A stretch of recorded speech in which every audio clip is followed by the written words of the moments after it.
Alhamdulillah, lanjutan dari kitab Nafahatur Ramadhaniyah. Beliau membahas tentang salatut tasbih, tentang salat tasbih. Di antara kebiasaan orang-orang soleh, para guru kita, mereka mengambil kesempatan dari dilipat gandakannya pahala di bulan Ramadan. Mereka menjaga salat tasbih di dalam bulan Ramadan. Salat tasbih, ulama berbeda pendapat di dalam hukum daripada salat tasbih itu sendiri. Sebagian ulama mendoifkan hadisnya, dan sebagian yang lain mensahihkan hadisnya dan membolehkannya untuk mengamalkan hadis tersebut, mengamalkan dan melakukan salat tasbih. Tentunya kita yang melakukan setiap malam di pondok pesantren salat tasbih, kita mengambil pendapat ulama-ulama yang membolehkan dan yang mensahihkan hadis-hadis tentang salat tasbih. Jadi salat tasbih ini salah satu sebab diampunkan dosa kita oleh Allah Subhanahu wa taala. Salat yang diajarkan oleh Rasulullah sallallahu alaihi wasallam kepada paman beliau Sayyidina Abbas bin Abdul Muttalib. Hadisnya, Rasulullah mengajarkan kepada Sayyidina Abbas, "Ya am, ala amnahuka, ala utika, maukah engkau saya berikan hadiah? Maukah engkau saya berikan sesuatu?" kata Rasulullah kepada pamannya. Kemudian diajarkanlah salat tasbih. Allamahan Nabi sallallahu alaihi wasallam ammahul Abbas. Salat ini yang diajarkan Rasulullah sallallahu alaihi wasallam kepada pamannya Sayyidina Abbas bin Abdul Muttalib. Wa qala lahu, dan di dalam hadis itu Rasulullah bersabda, "Idza anta fa'alta dzalik." Hadis yang diriwayatkan Imam Tirmizi dan Imam Nasa'i. Di situ Rasulullah bersabda kepada Sayyidina Abbas, paman beliau, "Idza anta fa'alta dzalik." Apabila engkau melakukan itu, melakukan salat tasbih, ghafarallahu dzanbak, Allah mengampuni dosamu, awwalahu wa akhirahu, dosa-dosa yang terdahulu, dosa-dosa yang akhir, yang awal, yang akhir, yang telah terlampau, yang akan datang Allah ampuni. Gadimahu hadisahu, yang lama yang baru, khata'ahu wa amdahu, yang tidak sengaja dan yang sengaja, sagirahu wa kabirahu, yang kecil yang besar, sirrahu wa alaniyatahu, yang terang-terangan, yang diam-diam, Allah ampuni dosanya. Jadi ini salah satu kabar gembira, salah satu hal yang harus kita lakukan, yang ingin kita gapai, diampuni dosanya kita oleh Allah Subhanahu wa taala. Karena dengannya kita akan mendapatkan kesuksesan akhirat kita. Dengannya kita akan mendapatkan kemudahan dunia kita. Yang membuat kita susah di dunia, yang membuat kita susah di akhirat itu karena dosa kita.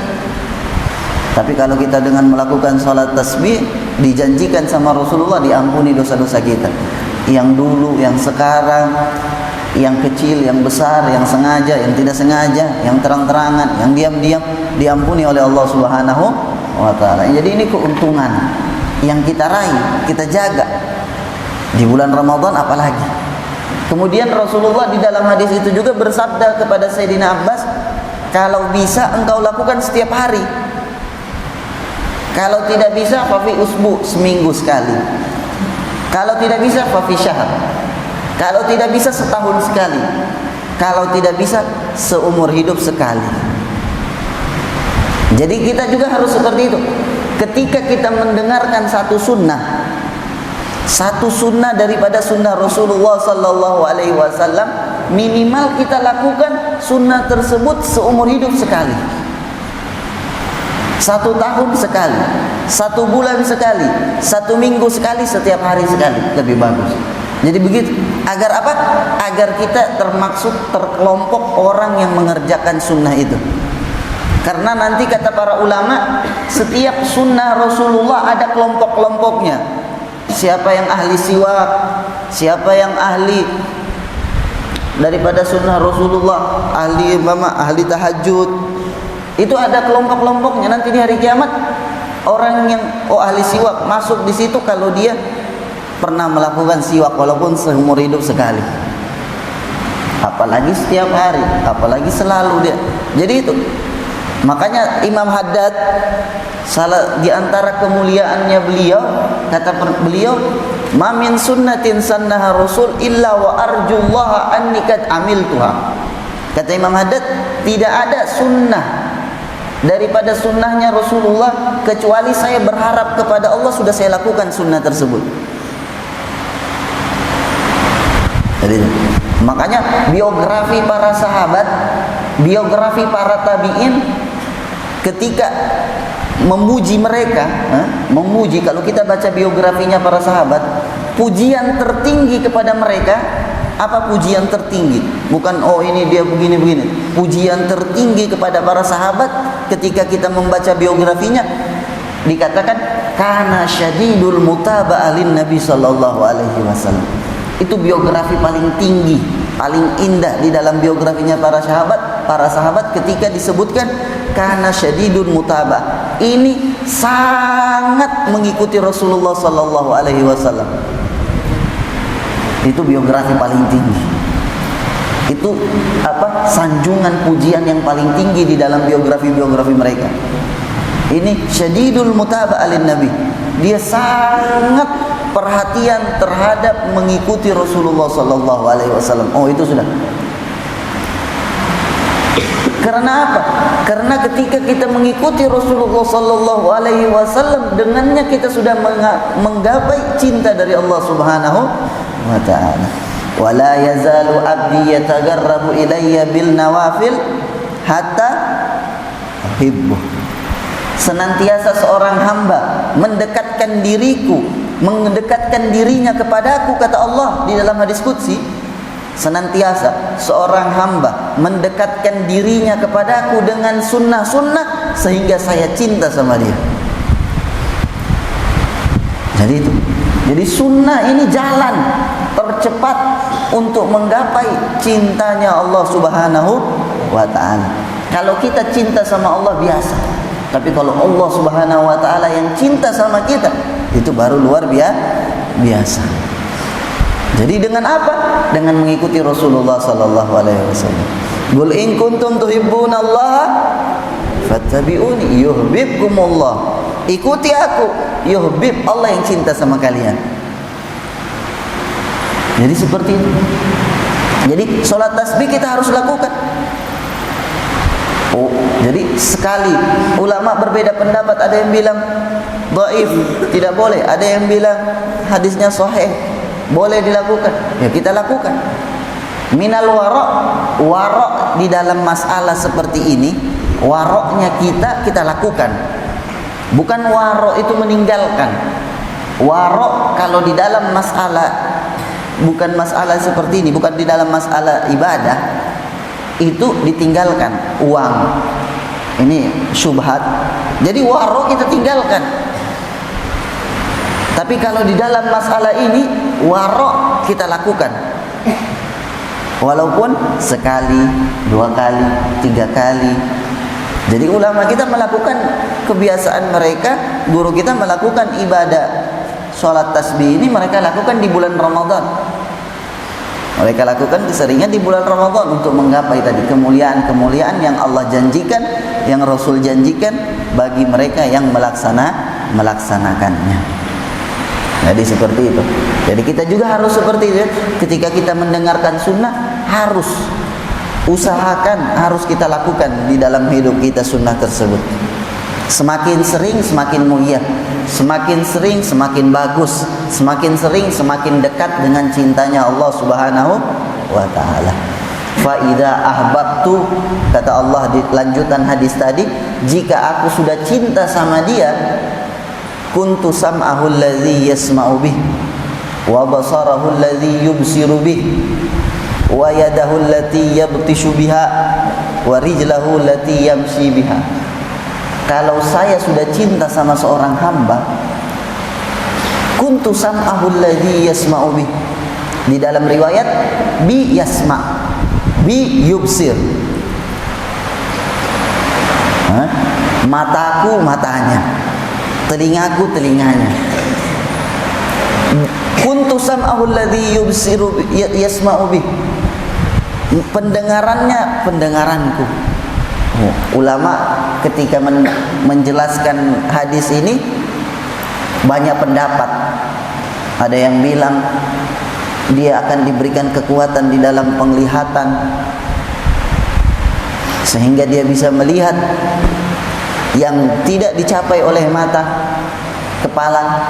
Artinya dia seperti Sayyidina Umar, Sayyidina Utsman. Sayyidina Utsman pernah duduk di masjid seperti ini, ada masuk seseorang. Kata Sayyidina Utsman, dakhala alayya rajulun wa fi ainihi atharuz zina. Masuk kepada saya seseorang, di matanya ada bekas zina. Kaget itu orang. Awahyun ba'da Rasulullah, apakah masih ada wahyu setelah Rasulullah? Tidak ada wahyu setelah Rasulullah, kata Sayyidina Utsman.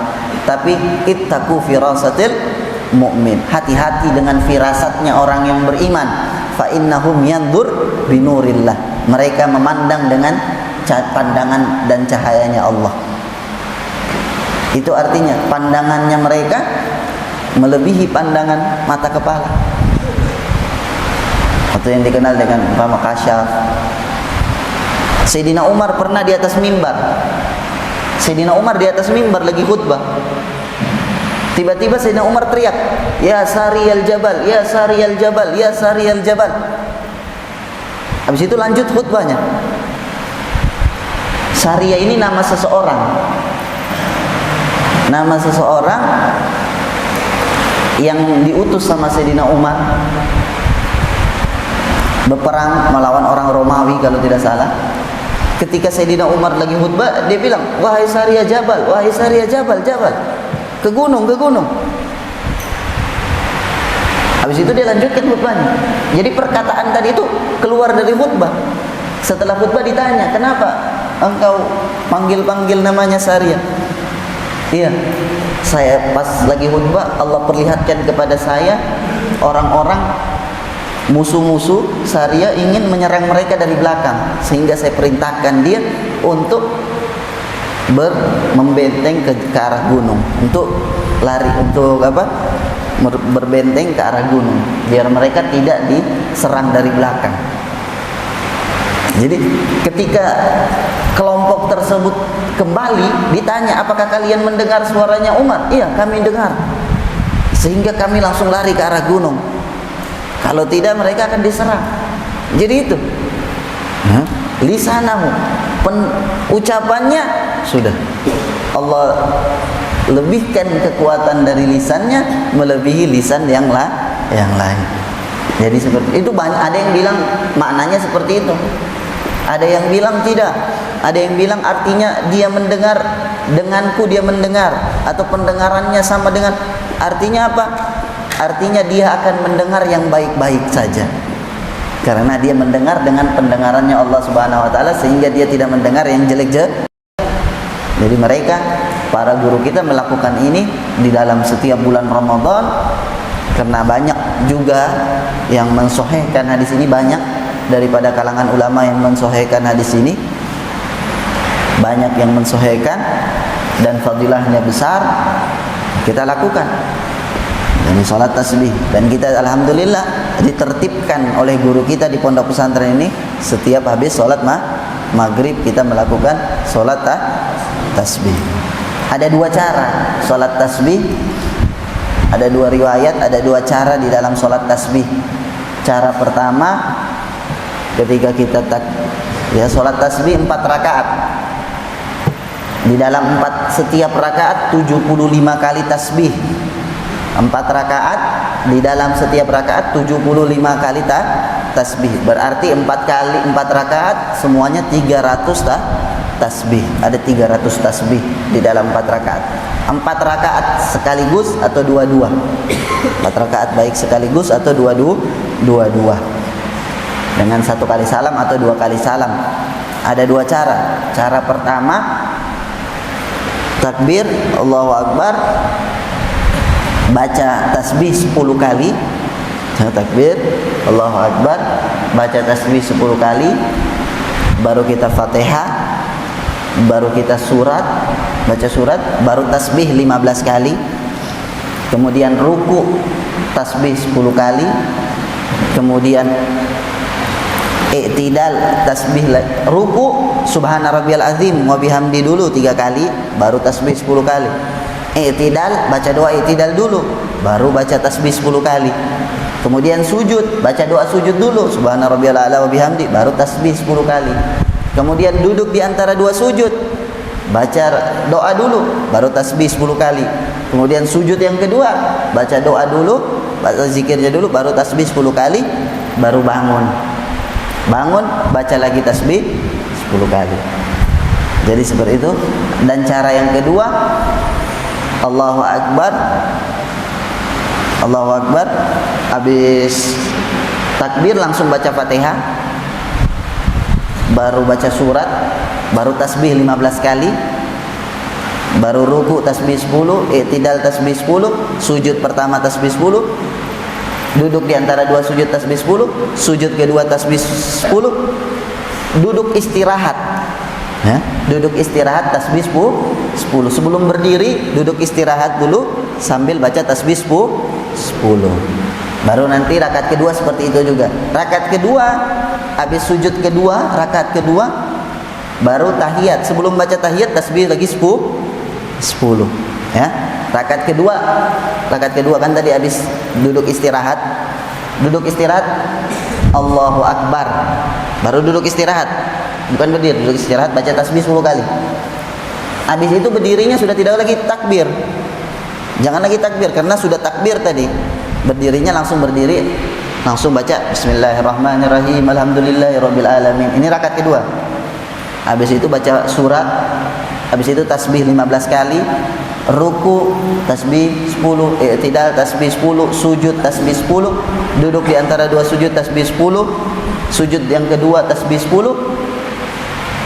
Sebelum baca tasyahud tasbih 10, baru baca tasyahud. Seperti itu. Jadi itu 2 cara di dalam sholat tasbih. Kemudian 2 rakaat, kemudian begitu juga. Kemudian baca doa tasbih yang ada sama kalian yang ditulis di dalam khulasa, baca doa sholat tasbih. Jadi seperti itu. Jadi itu cuma berapa menit, tapi janji dari Rasulullah SAW diampuni dosa kita. Di antara sebab ingin meraih ampunan dari Allah di bulan Ramadan, di antara sebabnya yaitu sholat tasbih. Di antara sebabnya, karena banyak ampunan dari Allah, khususnya kita di 10 pertengahan bulan Ramadan ini. Ramadan awwaluhu rahmah wa awsatuhu maghfirah. Lebih digampangkan bagi kita untuk mendapatkan ampunan di pertengahan ini. Lebih dibukakan pintu ampunan Allah Subhanahu wa taala di pertengahan ini, karena di pertengahan bulan Ramadan ini banyak kejadian-kejadian yang sangat besar. Di antaranya kejadian besar yaitu perang Badar, di antaranya malam nuzulul Quran, inna anzalnahu fi lailatul qadar. Ulama berkata di malam 17, sebagian mengatakan di malam 17. Jadi seperti itu, perang Badar. Kemudian nanti malam 21 perang Ghazwatul Fathul Makkah terjadi di tanggal 21. Jadi seperti itu. Jadi ampunan dari Allah Subhanahu wa taala. Sebabnya, salah satu sebabnya dengan sholat tasbih. Jadi kita jaga, kita amalkan. Sebulan sekali paling tidak bagi kita santri di bulan Ramadan ini pasti sudah menjadi tertib bagi kita, sudah menjadi suatu kewajiban bagi kita yang diterapkan di pondok pesantren. Setiap malam kita lakukan, alhamdulillah, kebaikan. Mungkin kita kadang berat, tapi alhamdulillah, karena ditertibkan, diaturkan, jadi ringan bagi kita. Tapi kalau tidak diaturkan, siapa yang mau lakukan. Nah, itu tergantung semangat. Tapi kalau kita di sini ini termaksud mungkin ajibtu min aqwamin yadkhulunal jannah bisalasil. Rasulullah pernah bersabda, saya heran ada orang-orang masuk surga dengan rantai. Masuk surga dengan rantai. Artinya apa? Diseret, sini kau masuk surga kau. Pertama kita memang seperti itu karena kita masih dalam proses belajar. Kita mau enak, mau santai, mau nyantai, tapi dalam proses belajar ada kewajiban-kewajiban yang sebenarnya tidak wajib bagi kita. Untuk apa? Untuk mendidik diri kita ini sehingga kita bisa jadi terdidik. Karena hawa nafsu ini dididik dengan cara ditekan. Hawa nafsu ini dididik dengan cara ditekan, diberatkan sama dia dengan keberatan ibadah, dengan beratnya zikir, berat ibadah, sehingga dia tunduk. Kalau dia sudah tunduk, kau sudah jadi orang yang merdeka. Itu kemerdekaan sebenarnya, merdeka dari kekangan hawa nafsu. Kenapa? Kau sudah merdeka, bukan lagi budaknya hawa nafsu. Kuntu abdan lil hawa. Dia bilang, dulu saya ini budaknya hawa nafsu. Sekarang saya rajanya, saya tuannya. Hawa nafsuku sudah saya setir, bukan saya lagi disetir oleh hawa nafsu. Jadi seperti itu. Jadi itu hikmah dari tertib-tertib kegiatan-kegiatan yang ada di pondok-pondok pesantren. Jadi seperti itu, agar kita hawa nafsu kita dibuat mati dengan hal-hal yang berat yang berkaitan dengan ibadah, berkaitan dengan zikir. Biar ditekan terus ini hawa nafsu, ditekan sedikit demi sedikit, ditekan sedikit demi sedikit. Tidak langsung, tidak ada full nanti ibadah 24 jam, tidak ada, tidak bisa seperti itu. Tapi ditekan sedikit-sedikit, ditekan sedikit-sedikit sampai dia tunduk sama engkau. Sudah. Kalau sudah hawa nafsu sudah tunduk, enak kita. Mau dapat yang susah, mau dapat yang enak, sudah biasa. Mau dapat yang susah, biasa. Kenapa? Sudah sering, sudah ditekan. Jadi seperti itu. Jadi itu hikmah dari tertib-tertib yang ada di pondok pesantren. Dan kalian ditekan di dalam hal ibadah, di dalam hal yang mendekatkan diri kepada Allah Subhanahu wa Ta'ala. Dan itu kenikmatan. Kalau kalian pikirkan, kalau kalian sadari, itu nikmat yang sangat besar dari Allah Subhanahu wa Ta'ala. Dari situ. Kemudian baca doanya. Setelah sholat tasbih kita baca doanya. Allahumma shalli ala sayyidina Muhammad bil alamin. Allahumma shalli ala sayyidina Muhammad alihi wasallam. Allahumma inna nas'aluka taufiq ahli al-huda wa a'mal ahli al-yaqin wa munasahat ahli at-taubah wa azmi ahli as-sabr wa jiddi ahli al-khasyah wa talabi ahli ar-raghbah wa ta'abbudi ahli al-wara wa irfan ahli al-ilmi hatta nakhafak. Allahumma inna as'aluka makhafatan tahjuzuna an ma'asik hatta na'mal bi ta'atika amalan nastahiqu bihi ridhak wa hatta nunasihaka bit taubah khaufan minka wa hatta nukhlisa laka an-nasiha haya'an minka wa hatta natawakkal 'alaika fil umuri husni dhanbik. Subhana khaliqin nur sallallahu alaihi Muhammadin wa alihi wasallam. Subhana rabbika rabbil izzati amma yasifun wa salamun alal mursalin walhamdulillahi rabbil alamin. Adada khalqi wa nafsi zinata arsy wa midada kalimati. Jadi ini kebiasaan yang seperti ini yang kita hidupkan. Jadi amalan-amalan yang seperti itu yang harus kita istiqomahkan. Salat tasbih, tarawih. Kita keluar dari pondok pesantren, nanti liburan kita keluar dari pondok pesantren, jangan keluar, tapi bawa pondok pesantren ke rumah kalian, kebiasaan kalian yang baik, perlihatkan kepada orang-orang, perlihatkan kepada orang tua kalian, perlihatkan kepada orang sekitar, jadikan kalian panutan-panutan di zaman sekarang ini, zaman sedikit panutan bagi masyarakat. Jadikan diri kalian sebagai panutan kebaikan, contoh di dalam kebaikan. Jangan keluar dengan pondok pesantren, tapi jangan keluar dari pondok pesantren, tapi keluar dengan pondok pesantren. Jadi panutan. Jadi panutan untuk menjadi kebanggaan Rasulullah. Jadikan panutan untuk menjadi kebanggaan para orang-orang soleh. Jadi seperti itu. Panutan di rumah kalian. Terapkan apa yang belum bisa kalian terapkan di pondok pesantren, hanya bisa diterapkan di rumah kalian, terapkan. Berbakti sama orang tua mungkin kalau di pondok pesantren bisa kalian terapkan dengan belajar. Tapi kalau di rumah pintunya lebih luas. Jadi terapkan ilmu tersebut kepada orang tua kalian. Buat mereka bangga, buat mereka senang. Kemarin kita sudah bahas tentang bagaimana ketika kemuliaan yang Allah berikan kepada kita ketika kita berbakti kepada orang tua, ketika menyenangkan orang tua. Tidak ada orang sukses tapi dia durhaka sama orang tua. Kalaupun sukses dia akan jatuh terpuruk di dunia sebelum di akhirat nanti. Tapi kalau orang yang sukses dengan berbakti sama orang tua, suksesnya itu tidak akan membawakan keterpurukan baik di dunia apalagi di akhirat, terus naik berkat orang tua tersebut. Tapi kalau dia sudah durhaka sama orang tua, oh dia ini sukses tapi dia durhaka sama orang tua, tunggu hari, tunggu waktunya, pasti dia akan terpuruk. Pasti dia akan hancur, binasa di dunia sebelum di akhirat, apalagi di akhirat besar.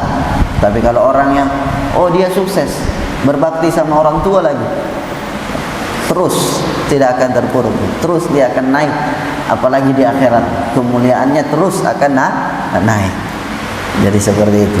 Jadi terapkan ilmu-ilmu seperti itu di dalam rumah kalian, di lingkungan kalian. Semoga kita bisa menjadi orang-orang yang dibanggakan oleh Allah Subhanahu wa taala, oleh Rasulullah sallallahu alaihi wasallam dan orang-orang saleh. Amin ya rabbal alamin. Nasallallahu subhanahu wa taala taufiq lima yuhibbu wa yarda.